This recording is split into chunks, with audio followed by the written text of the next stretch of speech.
we can't let them drive, guys. We just can't let them. We went old school tonight because Taffy's video.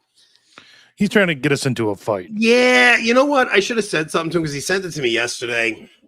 You know what? We can play it. It was just really. Which one? The first one or the second one? Well, it's like picking a fight with Lofton for no reason. The guy hasn't like said anything or done anything. And it's just like, if we preface it by saying, Michael, like, it's funny. We're not trying to. I don't know. He doesn't have a sense of humor about him. You can't. That's why I think we should play the second one. Well, but the problem with the second one is like not enough people know who Jason is. You know, I know, but I'm still inside joke. Yeah, it's funny. All right, maybe we'll do that later. We'll play that for you guys later on the show. Locals, that'll be local. Yeah, it's just we'll do that one a little later in the show. Man, my wife is an incredible female driver, and literally every single man I know is still better. It's true. I'm on the phone with my wife the other day, and and all of a sudden I'm like, what? She's like, I don't know. I just ran something over and I hit the curb, I think. I'm like, you gotta be kidding me. Did it swear after you hit it? Because if so, yeah, she's my wife. She's not the best driver. So yeah, I had an eventful couple days.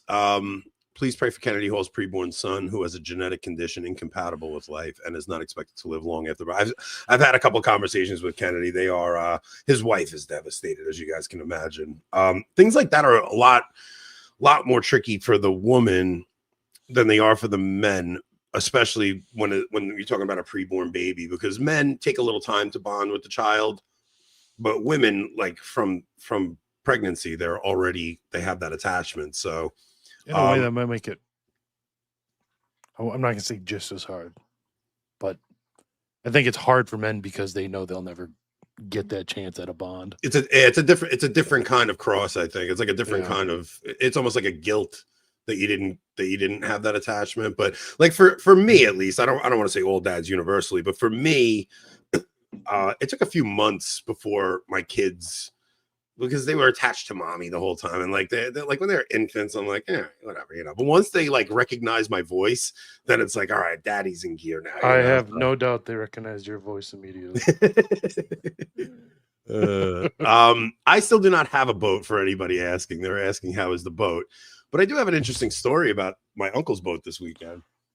I've been taking my uncle's boat. Thank God. He allows me to use his boat because it salvaged my summer. My motor still has not been delivered. So my uncle's boat's probably like $400,000. It's like an insanely expensive boat. We had it out on Fire Island over the weekend. And when we were leaving, I had like over a quarter of a tank of fuel. And I'm like, I have plenty to get to the gas station in Lindenhurst. Like, it's a 40-minute ride, but I had over a quarter of a tank. I'm like, I'll be fine. I'll get there. So I'm driving, and I'm about tell you, did you pull a woman thing on the boat? Listen, I was 2 football fields away from the stupid gas station, and the thing ran out of gas. Did you have to have someone tow you in? Not tow me in, because I have CTOW, which is you pay like a yearly subscription, and anything that happens out there, they'll give you a free tow in, or they'll bring you gas, whatever it is. So the guy brings me out 5 gallons of gas just to get me to the gas station. And while he's tied up to me, another boat passes, and this guy's boat smashed my uncle's boat. My uncle's $400,000 boat, and took a chunk out of the boat. And I'm just like, you have to be kidding me. Like, I have to explain this to my uncle. I'm like, oh, there goes ever getting used the Pennsylvania house again. We'll get into that too. No. So he takes a chunk out of the boat, like cracks the gel coat bad. And I'm like, I just called CTOW livid. I was like, I'm like, the guy's supposed to be a professional. Like, he's supposed to know how to come up and tie up to the boat. And I'm putting the fuel in, paying attention to putting the fuel in. And the guy doesn't have the boat tied up right. And the back of his boat clips into my uncle's boat. They felt so bad. They're like, sir, we will fix it. Don't worry about it. So they're gonna fix it, but I still gotta go back and tell my uncle that like a chunk is missing out of his boat. I'm like so nervous going back there. I'm like, I hope he's sleeping because he was just in Atlantic City over the weekend. I'm like, maybe he's hungover and sleeping. I'll just talk to him in the morning about it. I didn't want to talk to him about it. I pull up in his backyard, and of course, he's bright and chipper in the backyard waiting for me. And I'm just like Al. I told him the whole story. He's like, "What is wrong with you?" He's like, "Why?" There's only 2 gas stations on the water where I'm leaving from that I know of. I mean, there's probably more, but I don't know where they are. And one is like right across. I would have had to drive like 30 minutes out of the way to go to the one that was closer, or make it to the other one. And I'm like, I made it to the place on less than a quarter of a tank. I should be fine. So I'm like, while the guy was tied up to me, he took a chunk out of it. I don't care. No big deal. I'm like, it makes me feel a lot less bad for breaking a screen door. Yeah, like honestly, he is so good about stuff like that. Like he really, if it's just like a monetary thing, as long as nobody got hurt, like he really is just like, all right, did anybody get hurt? Am I getting sued? That's what he really wants. So if I'm not getting sued, it's just you're like, no, you could probably sue them. Yeah, if it's just like a couple $100 to fix or something like that, he doesn't bug out about stuff like that. He's kind of just like cool about it. But so all right, so we have a few things we're gonna go over tonight. If you guys are new here, please hit like and subscribe. But we have I don't think we covered the mother too poorly in that shooting case. I think we did kind of grant her that she was a Catholic, and our angle was more, was she being pressured by elements of the church to go along with this? Church or doctors, yeah, church, doctors, things like that. But what came out today was really just showing how this woman really was a faithful Catholic. She was very pro-life. She was very against this transition, to the point where she just had to like upend her life and leave Minnesota because of the laws in Minnesota, because they're so twisted. And Rob could give us a little bit of insight on that. Then I figured I want to kind of do a little bit of a recap of my conversation on Novus Ordo Watch. It was really on Catholic Family Podcast with Kevin and Mario. I should have told him he pronounced his name wrong, because he does say Mario. Only you would tell someone that. Well, no, I didn't, but I should have too. So I want to discuss that a little bit. I want to discuss kind of the internal trad war that's going on right now with guys like Catholic Esquire and Chris Jackson from, he does the Big Modernism blog or Substack, and what they're calling Trad Inc. Like, I'd like to get into some of that stuff. So, what do you want to start with? We should just start with the title, right? Yeah. And before we even do that, we should talk about the shirts. Okay. I need an update on the shirts. So, the day that it happened, Kale Zeldin, for anyone who knows Kale, he's been on the show a few times. He tweeted out a picture of Minnesota Lieutenant Governor, what's her name? Peggy Flanagan, something like that. She's my own lieutenant governor. I couldn't care less who she is, but she had this picture of a Protect Trans Kids shirt that there's Kale right there. Yeah, Kale's in the show. She wore a Protect Trans Kids shirt like the week that the Troon in Nashville shot up that Christian Academy. So she's real classy. But Kale texted me that someone should come out with a Protect Catholic Kids shirt. And not 10 minutes later, I saw that Keith Nestor had already created a graphic. So I told Keith, I'm like, if you don't put that on a shirt, I'm going to put it on a shirt. He's like, he just said he doesn't feel comfortable selling it, which I understand. So we decided to put it on a shirt, and all proceeds from selling the shirt are going to go to the Annunciation. I forget the name of it. None of us wanted to make money off the tragedy. So like Kale, Keith, everyone was like, it's kind of distasteful to make money off of it. So obviously it costs money to make the shirt. So it's not like if you buy the shirt and it's $40 or something, whatever it costs to make the shirt is going to be, covered. And then whatever profit is made by the shirt, we're going to donate to the parish. And there's black, green, navy, normal t-shirts. There's a gray hoodie. There's youth, toddler, even even baby sizes here, and like on like at the shirt, I think it says it right when you click it, but it's like the shirt, it's $10 more or less for each of the shirts. Will go to the Annunciation Hope and Healing Fund. The hoodies a little bit about $10 to some of the kid stuff is like $6 of the sale will go to them. So far it's selling well. I think 53 were sold as of this morning. So over $500 raised for the Annunciation Parish and the families involved. The link is in the description, and anyone in the live chat, I also pinned it in the live chat. So please head over there and purchase a couple shirts. Yeah, it's an interesting thing because and that'll tie into my conversation with Mario and Kevin. I want to kind of discuss a couple of things about that conversation.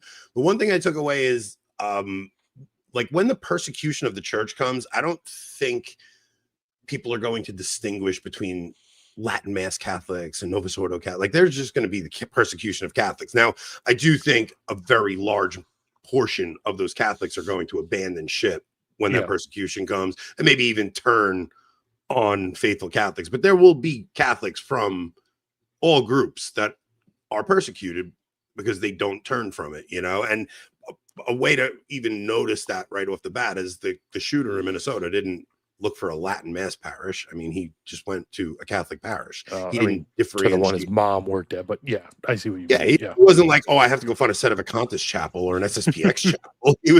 He just went to a Catholic church. So I think that you know, that does warrant a conversation. It's something that hit me kind of working on the shirt is like, I did have this thought, like if that shooting had happened, say at a Sede chapel, this shirt applies just as much to kids there as at a Novus Ordo parish. Like yeah, we have disagreements. I'm not a Sedevacantist. I have strong disagreements with their, you know, with multiple positions they hold, but their kids are as Catholic as mine, right? Yeah, and I think many Sedes, especially those of goodwill, would feel the same about my kids as I would feel about theirs. So what was interesting about that conversation was I guess we could do it now. I guess we'll just get into it now. What I found interesting was I think Mario and Kevin were in a difficult situation, and I was in a difficult situation, because you go into a conversation like that and your side is expecting you to represent your side, right? And we went into that conversation looking to just have a charitable conversation. So a lot of people in the chat, not even a lot, like a couple of people in the chat were like, this conversation's not going anywhere, you know, why isn't this happening? Why is that? But it was never set up to be a debate. It was set up to just be a conversation. I had a lot of questions about Sedevacantism because my whole understanding of Sedevacantism has been in bits and pieces of things I've learned on Twitter, essentially. I've never actually learned anything about it. So I went on to ask them a lot of questions. They were super nice and grateful to me, and the response was good on all sides. Like I think the Sedes that watched it were appreciative that I went into it with an open mind, looking to have a conversation, and the trads said I didn't like concede so much or anything. It was just looked like a couple of guys having a conversation discussing the crisis in the church. Now, I think the crisis in the church is a very real thing, and people do come to different conclusions. And I think that we all have to give a little bit of latitude to people that come to a different conclusion than we do. I feel like sometimes I'm the only person that can overlook things I disagree with in a person and have a conversation. I see people, the slightest disagreement, and they want to just never talk to a person again. I want to get away from that as much as possible. Yeah. So, you know, like hats off to Mario and Kevin for not trying to like give me gotcha questions. Like they didn't do that to me, and they could have, and I might not have had an answer to their gotcha questions, but they did not do that to me. They, like, I had a question and they would answer it. We discussed a lot of things we agreed on, and just kind of presented what both of our ideas were, and neither of us tried to make the other look stupid or not. I thought it was a really good conversation, and I would like to see more of those going forward, because I do think there are a lot of people who don't know what the answer is, and they want to hear charitable conversations between the two sides without being called an idiot if you don't fall into line with exactly what the other one holds. Kale said, shameless plug, if you want to read Dante, come take my course. Let's go to hell. It's geared to adults who are out of practice. I may join that class, Kale. I might do, actually. So then that kind of leads into guys like Catholic Esquire and Chris Jackson. Chris Jackson's a phenomenal writer. I enjoy his Substack a lot. And I see a lot of those guys coming at the what they're calling trad Inc. And you know that term's going to get used quite a bit more in like 6 weeks, very much soon. Yes. It's going to be used against us. I'm going to be the Don of trad Inc. Yeah. Oh, man. It is definitely going to be used. I know it is. I'm dreading I it. don't even care. Let them use it. I don't care. So I saw an interaction with Dr. Kwasniewski. It all comes down from the Pope Leo with James Martin thing, and like you see the what would you call it? The facade starting to crack with the trads who were kind of giving leeway to Leo. And they're starting to be like, oh, we're seeing the red flags. We're seeing the red flags. Now, for me, I'm like, I don't really care to do papal commentary anymore. So that's kind of my position on it. Like I told Rob, like, I didn't want to do the Leo James Martin thing as our title tonight. At all. I had no desire to do that. I will discuss it a little bit, but like not from the same angle I think everybody else is. I kind of don't care. Because I didn't expect any different from it. Exactly. I don't know what people think they're getting from the Leo papacy, but anybody that thinks he's coming in to correct the errors of Francis, it's just not what he's going to do. Not just the Leo papacy, the papacy of almost any cardinal that could have been elected. Yeah. Like, do you not know who our bishops and cardinals were? Like, we're they're just all spineless functionaries. Are you joking me? And we're just in the post-conciliar era. You're not going to get a pope that's not a Vatican II guy. Like, it's just where we are. So I've just decided I just don't even care to talk about this stuff anymore for the most part. I mean, if something big comes up, we will. Yeah, exactly. Burke would have been the same. Yeah, for sure. You think Burke would have laicized Martin? Come on. He wouldn't know. So I don't know where this conversation started, but Sean Albert said, this is not surprising in the least, not to those of us who can see that it's business as usual. Now is the time for Dr. K particularly to decide which side he is on. If he does not call out Leo after this, then he supports Martin, period. The same with the rest of Trad Inc. So Dr. Kwasniewski said, I'm not on the side of either Trad Inc. or Mad. Sorry, guys. Or Mad Inc. or Sad Inc., which is what this Substack represents. It's not always everything is grand and we're turning a new corner, or everything is horrible and the sky is falling. I'm a realist and a pragmatist. I take things as they come, the good and the bad. We have not an unequivocally good pope we have not had, I think that's what you meant to write. We've not had an unequivocally good pope for a long time, and I don't know how long it will be until we get one, but I'm not for or against Leo. He is simply my pope, and I pray for him. I will die for the truth he speaks, but I will resist errors he espouses. Does it have to be more complicated than that or more ideological? So what I would like to what I would like to see is a little less attacking of Trad Inc., for lack of a better term, because the perception that they're trying to portray is that there's some coordinated effort led by Cardinal Burke that told the trads to lay off and not criticize Leo because then you'll get your Latin Mass. And it's just not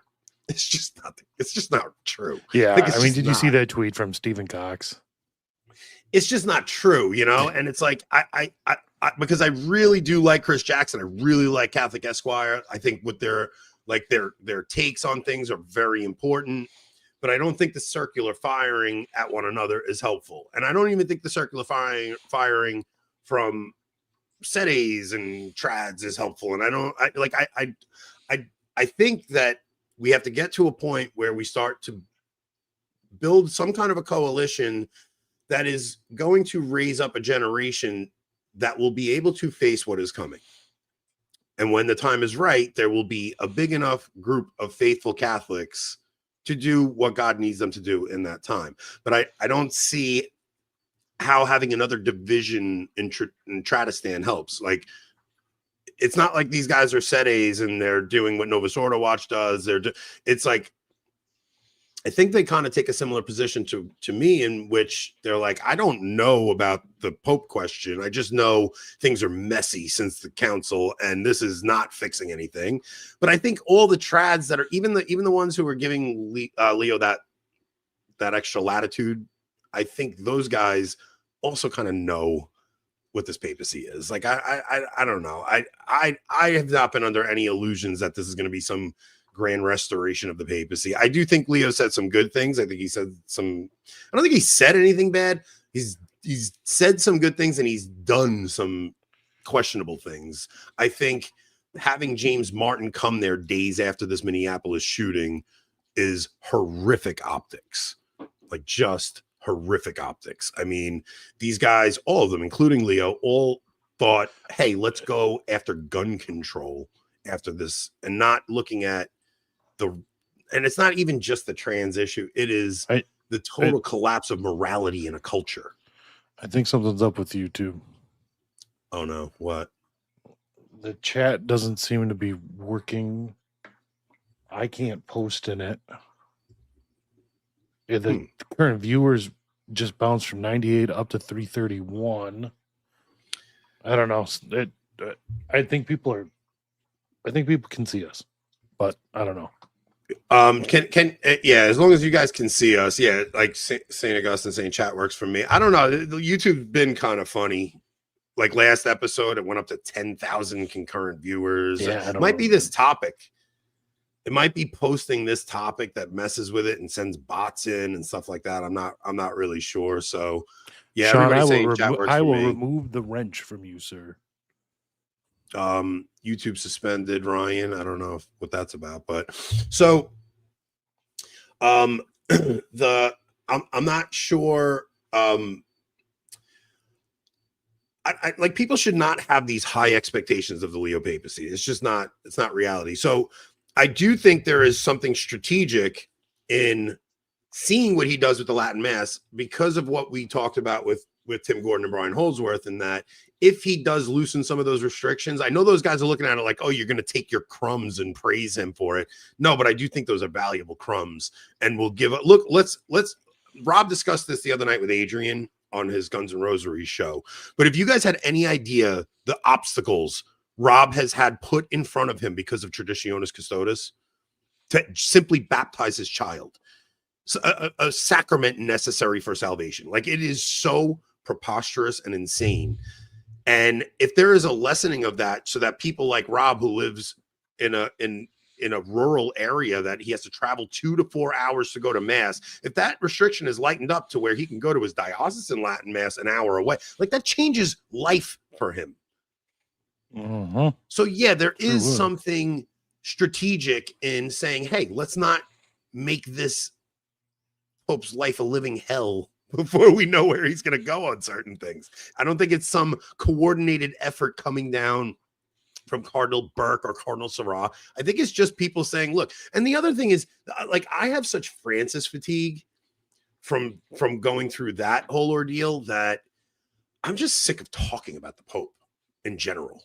Like, I really am. I'm just sick of it. I don't care to, like, follow every single thing that comes out of the Vatican anymore. It's just kind of run its course for me, and I wanted to kind of get into some different things. I wanted to try some new things on this show. Obviously, if something big comes up, we'll discuss it, but I don't know, it's tiresome to me. I watch Catholic content all day when I'm at work, just like breezing through to see what everybody's talking about, and literally every show today was James Martin at the Vatican. It's like, okay, James Martin's at the Vatican. Did you guys expect something different? Seriously, like, I'm not like in the least bit surprised by this. I'm not disappointed in it. It's actually par for the course, and it's exactly what I would expect. I just wish the timing was not so horrific. And it's not even so much that James Martin visited with the Pope, it's that James Martin came out and said what he said afterward and felt perfectly comfortable saying that Leo was going to continue on with what Francis did. So it's like, yeah, it's you know, it's messy. It's, I don't know. Well, like, what are you going to do? Like, what you're going to do is you're going to do the best you can to live your Catholic faith out. You're going to do the best you can to raise your children Catholic. And you're going to try to keep this stuff from your wives and children who might get worried from it, right? If you're a man, like, you don't worry your wife and kids with this stuff. You bear the weight of the craziness of the Vatican. Deal with it however you must, and then just raise your children in the Catholic faith the best you can. Mm-hmm.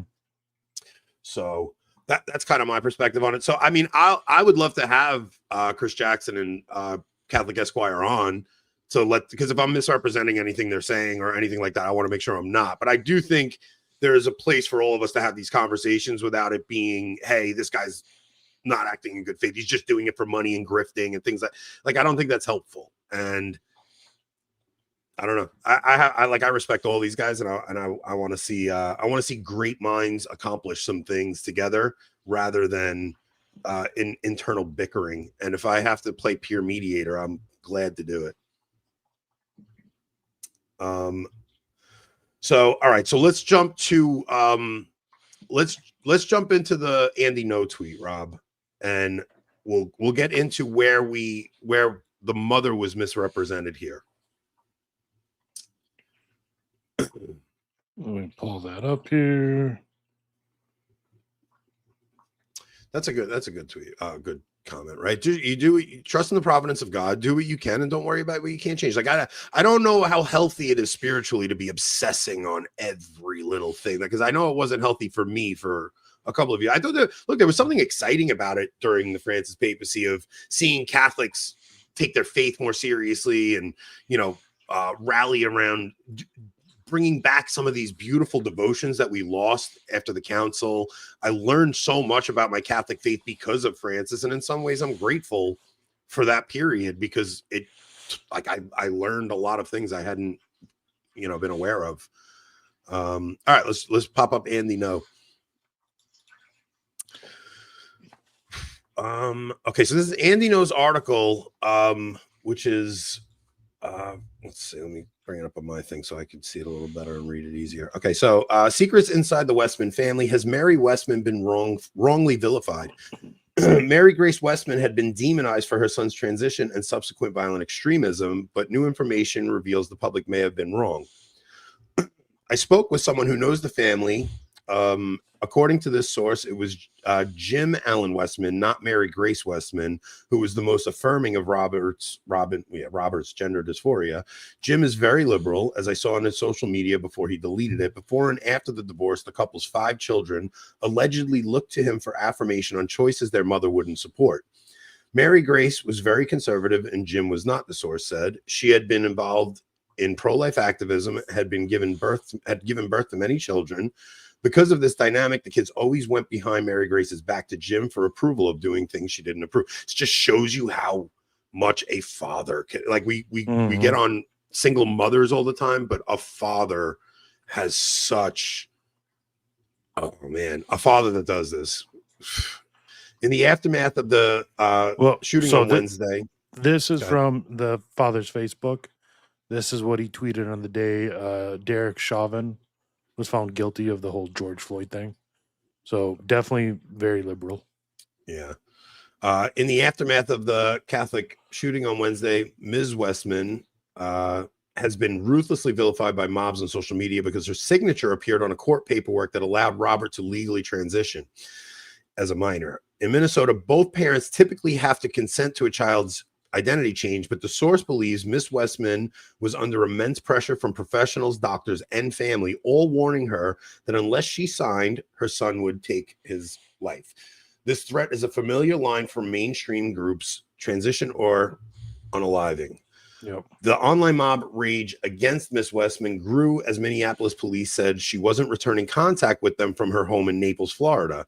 She also retained a criminal defense lawyer. Now, I'll say right off the bat, never talk to the police without a lawyer under any circumstances, right? I mean, that's just common sense. So yeah, I don't blame her for getting a lawyer, but it is not unusual for someone to not speak to law enforcement without a counsel. Her Florida home was visited by the FBI after the shooting, but no one appeared to be there, according to the media. She was reportedly on her way back to Minnesota to be with her children. Mr. Westman lives in Minneapolis and is a geographic information systems application developer for a tech company.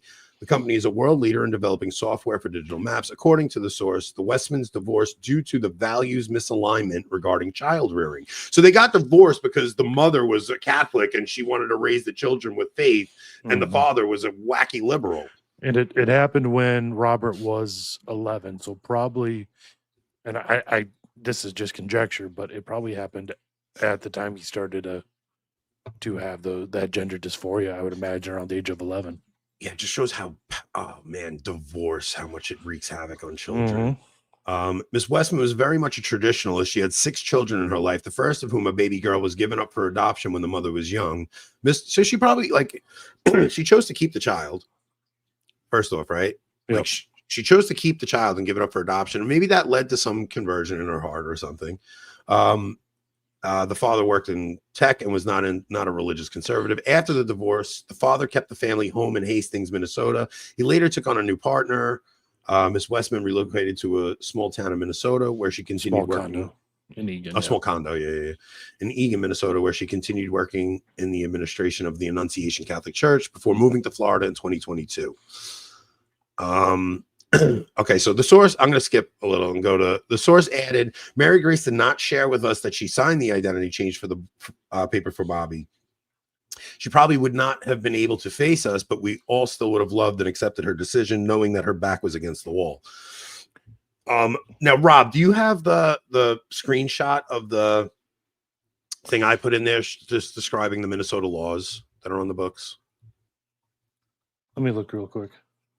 You put it in the. I put just a screenshot that. Oh Jason, yeah, I have it. Yeah, let's see if we can pop that up, because this just kind of goes into how insane the laws are in Minnesota. Like, Minnesota is a sanctuary state for transitioners, right? Because of Tim Walz. So basically, if you are in another state and you want to transition your child and your spouse doesn't want you to, and you escape to Minnesota, you can do that without your spouse's consent, essentially, right?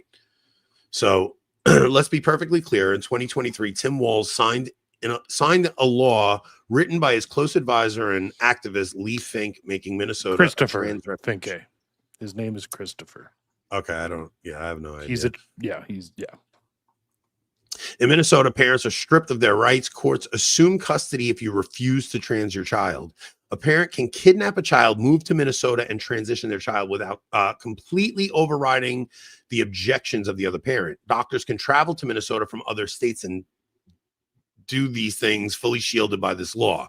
Today, we are witnessing the result of this policy. This will continue to happen as long as this law is on the books. Tim Walz has crimes to answer for this. It's just, I think this, man, I don't know. Like, I still don't think she should have signed it. Don't get me wrong. But I understand. I was going to say, it's easy to say in retrospect. And I think you and I, for instance, it would have to be done at gunpoint, right? Yes. Well, either Absolutely. On their end or my end, something's happening at gunpoint. Yeah, there's no scenario where I could ever. But I mean, it's just no scenario. But it's also, man, I don't expect as much out of women as I do of men. Yeah, there's something to be said about that, especially women of an older generation. Like, we've seen, not that I grew up with kids that were trans, because that really was like the Zoomers after me, but like, I have younger cousins that are, so I've seen it somewhat growing up, but someone of the boomer generation, they didn't live with that, they didn't see that, they just know the people that they trust, doctors, whereas once again, our generation and those younger do not trust doctors the way they do, right? Yeah. So the people in authority that they trusted tell them that they need to do it, And we can say that they made a mistake, and they definitely did. Don't get me wrong, but it's easy to recognize and say now. It's so nuts because I watched this documentary 2 nights ago on Netflix, and man, look, if you guys are gonna watch it, I'm about to ruin it. So if you guys want to watch hold on, I have a banner for this. Hold on, let me find it. Yeah, I'm about to ruin the punchline to the documentary. What was the documentary called? Man, something Unknown number or something, right? Yeah, it was something about unknown number. Let me see. I have it in our group chat with Jason and Mark. Let me see. Oh, it's called Unknown Number: The High School Catfish. But what you see in that documentary is what women can do, right? You know what? Maybe I'll show you how diabolical without the documentary. What are you doing? I'm gonna give you a spoiled documentary. I'm gonna do I'm gonna show it's you like spoiling a biography. And they die at the end. I don't want to ruin the punchline of who's responsible, but I kind of just did already. Let me see. Hang on. Like this. I want to show this. We have to go over this. Okay, I got it. I'm gonna put it in the chat now. Hang on. Nope, that's not it. Where are you? Where are you, Rob? Oh, there you are. What are you doing? I'm putting it in right now. Let's play this clip. Let's play this clip. Show how evil this is. Okay, give me a Get in there yet? I have it. I'm just pulling it up. Okay, so this is a minute long, but just look at how diabolical this thing can be when you're talking about this movement. Because so much of it is the mother. It's everybody in this had a decision. You are in the perfect place to start on blockers. And she promises to begin giving her estrogen, female hormones, in 2 years. Around 13. That's what I think. Yes, you're not going to develop breast buds on the blockers, but you're not going to wait until 16 to start. You know that, okay? Josie received the blockers as an implant in her arm. It's okay if you cry. So with all the bravery she could muster, you're going to feel a little bit of a... Josie held on tight as another chapter opened in this young girl's life. Young boy's life. This young boy. A lot of times it strikes me that had this happened just 20 years ago, thank you, I wouldn't have been able to give her blockers, and she would have had to go through male puberty. That terrifies me. It's all done. Do you want to hug? Yeah, like there's something so... She would have survived male puberty. This is all right. So like the Munchausen stuff in women, man, like the Munchausen stuff in women is on such another level of evil that I don't even know how to describe it. It's like that poor child could have had a totally normal life and just been a normal young boy. Yep. And that mother did that because of her own sickness. Like it's just, I don't know. And every one of those doctors, every adult in that video should be shot. Executed. The wrath that they are going to face on Judgment Day is just, I just don't, I mean, it's just, I don't know how we have gotten to this place in a culture where that is allowed. I don't get it. Like, this is, you are talking about a monster of a woman.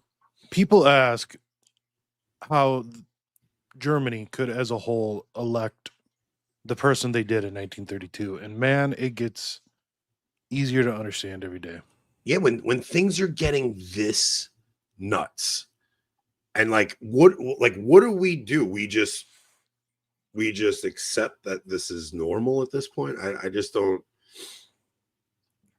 I don't know, man. I don't know. Like this whole conversation. So like so to bring it back to just the Pope and stuff. It's like all the bishops and the Pope and everybody's talking about gun control, and none of them are talking about the reality of the moral decay of our culture, right?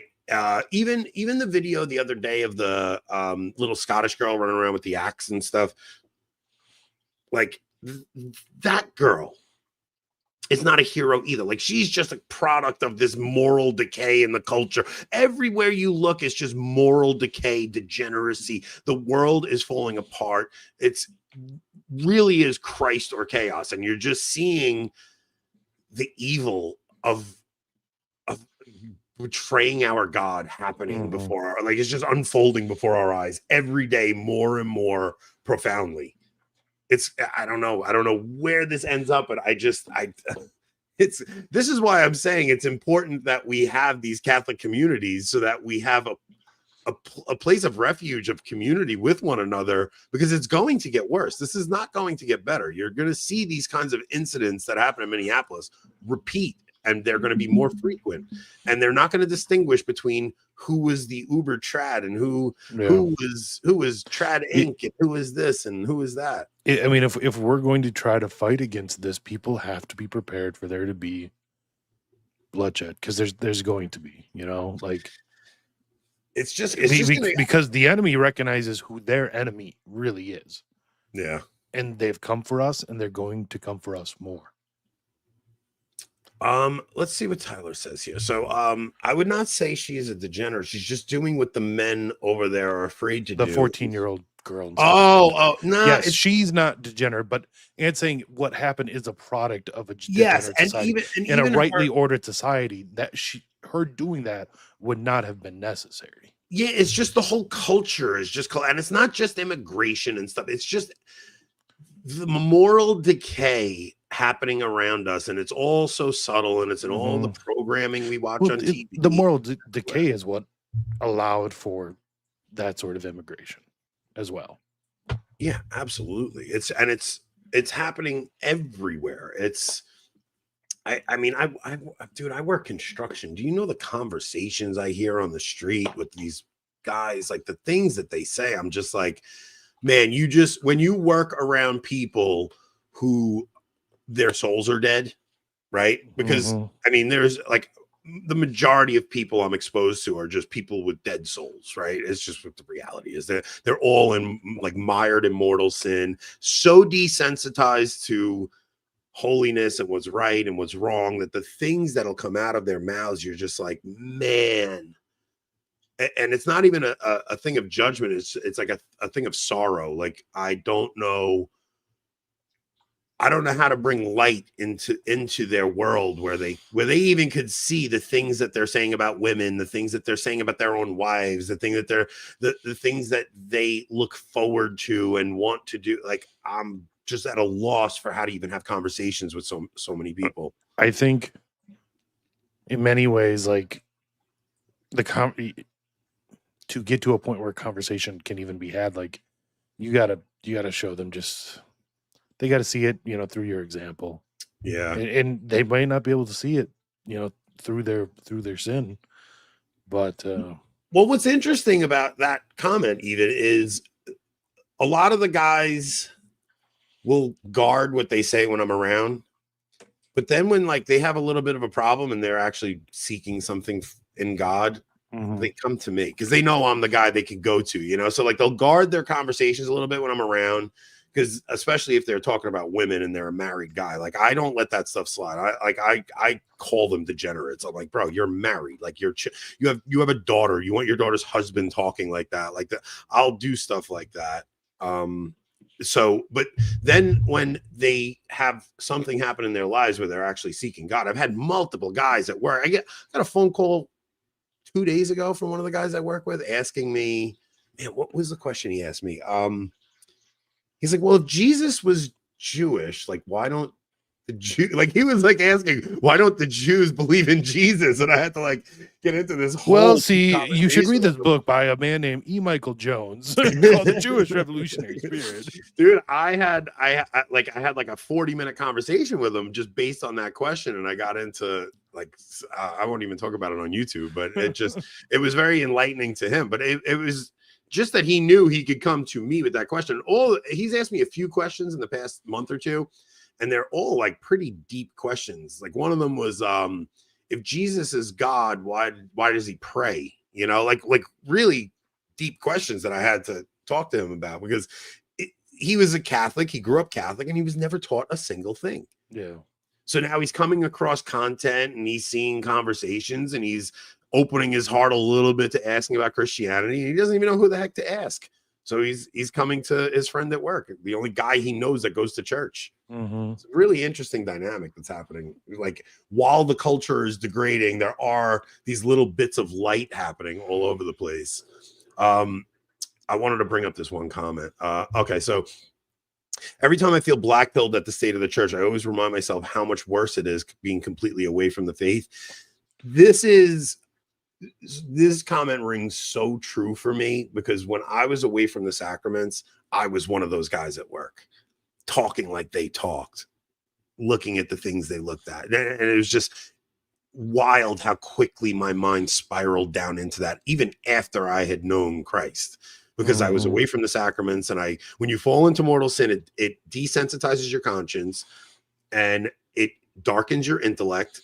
And the next thing you know, you're right back in the pit, and 7 demons return where one was swept clean, 7 return, and I was in worse state than I was before my initial Worse conversion. than an animal at that point. Yeah, like legit, right? So never had I seen the reality of the sacraments more than that period of when I returned back to going to confession and then going to mass. It was like an overnight change of just having the light of Christ brought back into my life, going from that back into the light of Christ. And then just my whole entire family life changed, everything. So the reality of the sacraments was never more real to me than that time. Oh yeah, absolutely. You just the thing is, guys, that especially with sexual sin,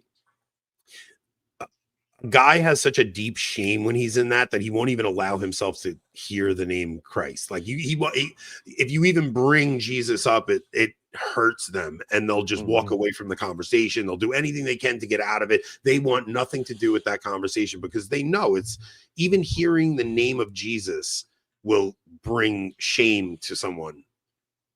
It's a very deep thing that happens, because even people that never were taught the faith, something about his name just is hard to hear when you're living in mortal sin. Then let me see. Now we do have is there any other final things you want to just touch on with that woman? Because I think a lot of people did kind of just jump down and blast her. I think we were more concerned with, did she get influenced by church figures? Yeah, so like when it came out that she had quickly flown back to Florida and got a lawyer, like that was over the weekend, and we weren't doing shows, and I think that's good, because I think it saved us from maybe doing a show where we put unfair blame on her. Now looking at the situation and her actions, I think what she did is really smart, because I think she realizes that the liberals, especially here in Minnesota, are going to use her and her actions prior to signing that document as a scapegoat. Cause. Like as They're part going of to say cause. they're going to say it was, anti-trans, anti-LGBT bigotry that caused the shooting. Meanwhile, the kid in his manifesto or whatever it was said, he was angry at his mom for resisting it. And then in the next sentence, he was like, don't ever let your kids do this. And the kid was like, it was the LGBT propaganda and getting into marijuana that really messed his brain up and kind of did this too. Like, he admits it in his notepad and whatever he's got. It was the combination of the propaganda and him just getting into weed, and that kind of sent him on this downward spiral. And I think he had so much regret from his decision to go down that road that he was like, I'd rather go out in a blaze like this than detransition. I think that's where he was at. Like, rather than admit it was a mistake to do this. Well, in for those of you who aren't terminally online, like, you probably, hold on, I think I bookmarked some of this stuff, but you might not realize how violent some of this stuff is. Gosh, where was it? I don't know if I bookmarked it, but like they often have I mean, they make flags and banners that say death before detransition. Yeah. And they mean either by suicide or by acts like this. So Yeah. Somebody asked a really good question to us. They said, I'd like to humbly submit a question for you guys to consider engaging with on one of your shows. I'm curious how other Catholic men deal with mounting feelings of what can only be described as hatred. I've often felt this swelling up in me with regard to the rainbow crowd because I perceive them as this great threat to my future children and my practice of my faith. I know that hatred is not Christian, but it burns in me, and I don't know what to do with it. I do strongly believe that those people are still made in the image of God and deserve dignity and goodwill, but I often find myself just feeling rage towards them. I mean, was that on Twitter? Yeah, that was on Twitter. He submitted that to both of us. He Forget what actually I submitted it said. to you, and I just caught it. What did I say to that? Because I forgot. You said, keep in mind, rage, anger is not necessarily hate. You should have righteous anger and rage in regard to this. The key is not letting that righteous anger burn so much that it steals your peace and becomes hate. You have to turn that anger to a productive goal. If you carry a gun, let it be the motivation for you to get your ass to the range this weekend to train. For me, I already shoot a lot, so I'm going to use that anger to motivate me to get more fit so that I can better protect my family. I think also any kind of hatred, right? Like Rob said, there is a place for righteous anger, right? Mm-hmm. You should be appalled by the things that is being pushed on our children. There is an aspect of where it's totally normal and good to be angry at this stuff. It's when you allow it to disturb your spiritual life and you dwell on those things, which is part of the reason why I kind of have led our programming away from the Vatican stuff, because I felt it was spiritually harmful to me to a degree to just constantly be talking about the muck and the garbage happening. And it's like, I'd rather talk about cultural issues and things like that, because it is depressing to see how the church is handling this, because the church is supposed to be the light of Christ, right? It's supposed to be the light to the world. So there's a degree in which you could say maybe the Pope knows some things that we don't know, and he's doing this out of prudence and not addressing this issue too rashly because he's afraid that it will lead to more incidents like this if he comes out and speaks strongly against this, right? But the reality is at a certain point, not saying the truth or lightening the truth or weakening the truth, it becomes a lie at a certain point, and it becomes it's like what is the purpose of the church at that point if they're not going to speak clearly on this stuff? So yeah, I think also, like, he's largely has lived insulated from the craziness of it down in Peru, because he was down there for a long time. It's not like when we say he's from Chicago, it's not like he's been Archbishop of Chicago, like Supich. But yeah, what you're saying is there's a lot in the world to be angry at, a lot of stuff in the world to be rightly and justly angry at, and we can use that anger to motivate ourselves to do good. You should use that anger to motivate you to pray for these people. Yeah. It's not easy. So the day it happened, like after we did our show that night, so Maddie had gone over to my mom's earlier in the day. She had to watch him while Hope went to the doctor or something like that. So my mom was watching the news because she's a boomer and always has the news on TV just all the time. I don't get it. But so she was watching the news, and Maddie was over there, and he saw it and heard about it, and he got just very confused and angry that someone would do that to kids, right? Kids his age and a little bit older. So, talking with him and Iggy after the show that night about it, like, it's hard to explain to anyone, let alone a kid, like how someone can do such evil and how we are called to still pray for them.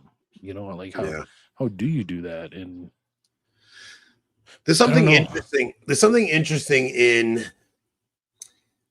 when you, man, I work around some grossness, right? Like I work in the South Bronx at times. I mean, I work around filth. Like the people that I'm around are gross and drug addicts, and it gets pretty bad. But I found like the couple of times where somebody's asked me for money and I'm like, no, I'm not going to give you money, but I'll buy you lunch, and I'll go in and I'll buy them lunch, and I sit and talk with them for a couple of minutes. Something oddly, like when you actually see Christ in the worst, there's something, I don't know. It's like when you see me in the least of my brethren, like, you know, like there's something beautiful about St. Francis going and visiting the lepers and embracing the lepers. And it's a very difficult thing to do because you're grossed out by these people, you know, and you look down upon them subconsciously. You almost can't help it. What are you laughing at? Anthony trying not to say black. These people are sick. There is still something. No, they're not always. They're of all. I mean, alcoholics and drug addicts are all races. I don't care what you say. You go, but when you're working around this kind of stuff and you actually sit and I mean, look, it's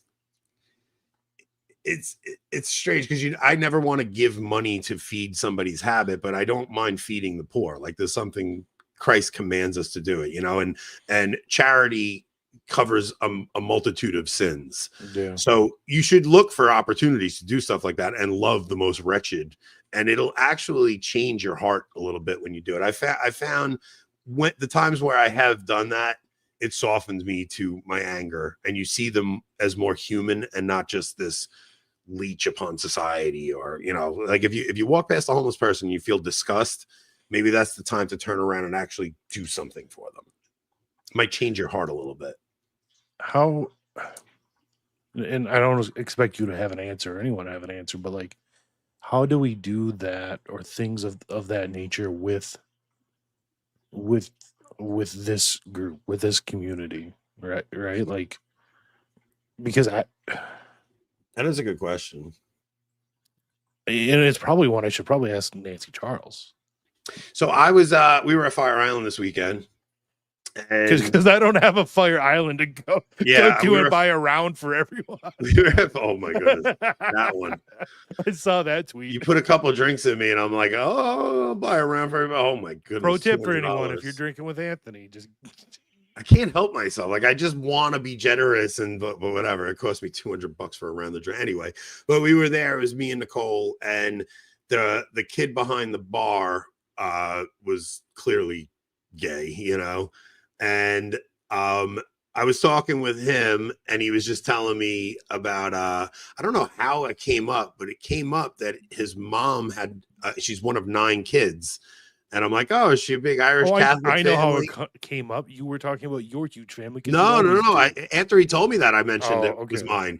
He was telling me how he ended up, like, he runs the restaurant on this place that we go. Yeah. And he was like, I was just being nice to him. And then he was telling me about how his mom was one of 9 kids. And I started talking to him about Catholicism. And he was like, he was a little taken back by it. But I don't know. I mean, what else can you do besides just talk to people and, you know, share little things of your own experience? And like I don't know how, you know, because they're not like the lepers of society. They're like the glorified in our culture. So I don't know what like the proper approach is. Yeah, it is tricky, you know. It's I know like being vitriolic towards them is not the answer though. No. But at the same time, I want a certain subset of them to understand that if they try anything, they're getting shot. Yeah, no, I know. Well, you know, like, so how do you communicate both? There's also different degrees of it, right? No, like, there is, for sure. There's different degrees of it. And like, you always have to leave room for the people who might have the attraction, but are open to God and willing to live a chaste life. Yeah. Like there are lots of people out there looking for God, and just because they have that attraction because of something that happened to them in their childhood or something, like it doesn't mean like they're all people who need the gospel. So I don't know, you know. That's why like this weekend when when he mentioned his mom was one of 9 kids, I try to always slip Catholicism in wherever I can. And I try to, drop little seeds of something. And I'll always mention that me and Nicole go to mass every Sunday and things like that. So it's a tricky one, straight better a lot of Fire Island. There's a gay section of Fire Island. That's Cherry Grove. That's not where I was.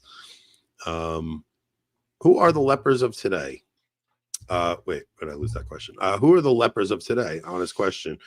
Oh, it depends what you mean by faithful that. Catholics. well, they are treated as outcasts, right? Yeah. Like we are treated as outcasts, but you'll still see a universal revulsion of when you see homeless people just around, and if you don't have exposure to that, you don't really understand that. Like they are the gross outcasts of society that nobody wants to be near. They're waiting at every traffic light that I come to with the cup in their hand, and you're like, I'm not putting money in this cup because I know this guy's just gonna go put it up his arm. So I would think they're probably lepers. But all right, we're in an hour. I want to go over the locals. I want to cover the James Lindsay story, and then I want to James Lindsay, and I want to talk to you about how the gun show's going with Adrian. We'll see what you guys are doing over there. Before we go to locals though, we should tell everyone that if you want a really good deal that we can't actually talk about yet, you want to join locals, and not just join locals, join for a year.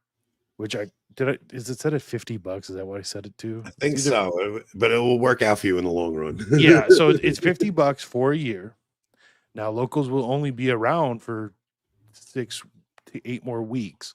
Yeah. But in that transition, you will get that remainder of the year as a subscription to way more than just me and Anthony. Whoever has a local subscription, your subscription will be fulfilled wherever we end up, but we may not be on locals soon. That's and all if, we can say. If you are a monthly locals, you will get the remainder of that month. But then after that, it will be a different subscription cost. Yes. And it'll probably be a slight increase. Not much, but a slight increase. So it will still be a good deal, but if you really want a good deal, you're gonna get a lot for your money. Let's just say that. There's some fun things that we're gonna be able to announce. So all right, so we're gonna go over to locals. We'll talk over there. Maybe we'll spill the beans a little more over there. We can't do it over here though. You guys on YouTube, we're not allowed to tell you. So we spill the beans a little more over there. I might have some personal stories to share over there too if we don't have enough content to fill the time. So all right, we're heading over. Take us out, Rob. Okay, I'm just gonna start cutting things because I didn't get the taffy video. Hey, this is cool because Fed Calderon is Protestant and he watches our show, and he's he just enjoys our show, and I think that like Protestants do generally agree with our moral takes on cultural issues, things like that. Even if we do go down like a specifically Catholic road, I do think that there's agreement in places like that. And I think Fed went to his first mass recently, so he's definitely like looking into things. So just keep Fed in your prayers, guys. Okay, we ready to actually go to locals now? Mm-hmm.